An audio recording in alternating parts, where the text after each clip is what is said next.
Ang pag-uusapan natin ngayon ay yung mga crack na nakikita natin sa makina ng Raider 150. Ayun, so yung crack na yan.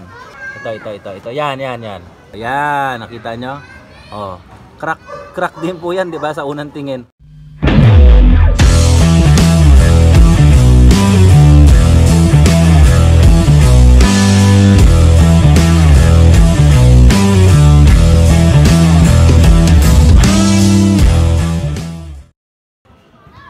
So yun guys, no, good afternoon po sa inyo. Meron po tayong video ngayon. Pag-uusapan tayo ngayon dito sa Raider cart natin. Actually, kasalukuyan akong naglilinis ng sprocket saka chain, yung kadena niya. Gamit yung diesel. Ito yung diesel na gamit natin. Ayan. Yan. Hindi po yung Gatorade, no? Hindi iniinom yan. So, itong diesel na to, diesel po ito, diesel. Itong diesel na to, panlinis natin ng sprocket saka ng kadena. Ayan yung sprocket natin, nilinis natin. Saka ito. Sprocket. So ito naman yung kadena. Ayan, binabad na natin sa diesel. Ayan, pero hindi yun yung pag-uusapan natin kasi ang pag-uusapan natin ngayon ay yung mga crack na nakikita natin sa makina ng Raider 150. Marami po kasi ang nagsasabi na bakit may crack? No, bakit karamihan or kadalasan sa mga makina ng Raider 150 ay may mga crack. So yun yung pag-uusapan po natin ngayon. Wala po kayong dapat na ikabahala. Pagpapauna ko na po na hindi po ito crack. Ayan, papaliwanag po natin bakit mukha siyang crack. Ayan, so papakita ko po sa inyo yung isang halimbawa ng tinatawag nilang crack or parang may biyak sa makina. Okay? Ito po yun. Ayan, so ito yung ating nilinis na sprocket. Saka yung makina na rin, actually nilinis ko na rin yan. So gusto ko kasi laging malinis yan.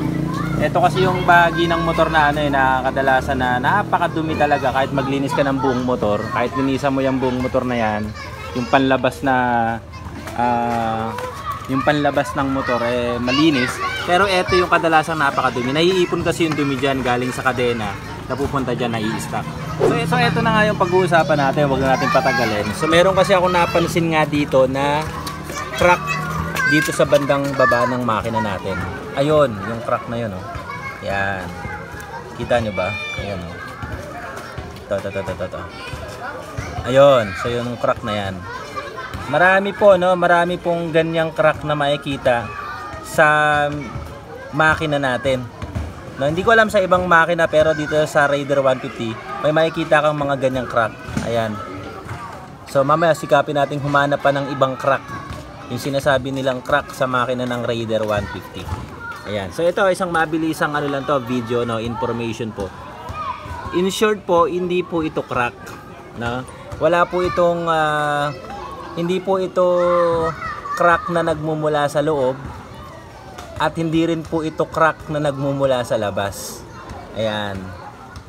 Ito, yan, tinuturo ko na yan. So, hindi po kayo dapat mag-worry dyan kasi hindi po yun crack. Kung makakita po kayo ng ganito sa ibang bahagi ng makina ninyo, ito, may nakita pa akong isa. Ayan, sana makita nyo sa camera. Ayan, no, ito. Ayan. Ayan, so yung parang guhit na yan sa may daliri ko. Kuha tayo ng pointer. Ito. Yan.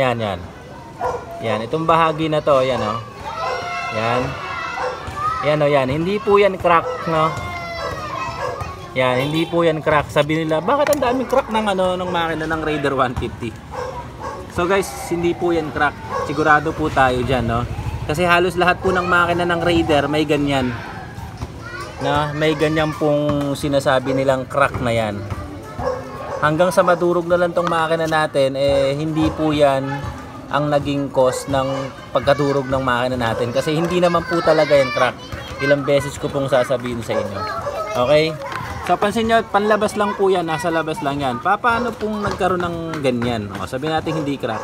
Bakit may ganyan po? Kasi nakakapagtaka nga naman, di ba? Saka kinakabahan ka nga naman. Kasi baka mamaya mabiyak yung motor mo. O kaya na lang sa sobrang init, sa sobrang tagal mong ginagamit, po pwedeng lumaki yung crack. Ito po ay hindi nga crack, hindi po ito lalaki at lalaki. No, ganyan lang po yan kaliit. Yan, ganyan. So kung ano yung pagkakakita mo ng unang-unang araw na nakita mo yan, ganyan na po talaga yan, hindi po yan lalaki. Dahil nga po, again, hindi po ito crack. Ulit po, no? Hindi po ito crack. Nangyari po ito dahil sa pag mold po nitong makina natin, yung casting po na ginamit niya, habang ginagawa po kasi yung casting na tinatawag, yung paghuhulma ng makina natin sa yung sa manufacturing niya pa lang, sa factory niya pa lang, yan po yung resulta ng hindi perfect, no, yung casting na tinatawag. Yan. So hindi po 100% perfect. Kaya mapapansin nyo, may iba't ibang bahagi ng makina na meron yan. Ito pa, ito. Ayan. Isa pang halimbawa, no, ito. Yan, nakita nyo? Oh, crack din po yan, 'di ba, sa unang tingin. Pero again, hindi po yan crack dahil po yan sa casting na tinatawag. Yung ginawa po yan sa factory o kaya sa yung mga manufacturer ng makina na 'to mismo, ay hindi po perfect yung casting na ginawa nila.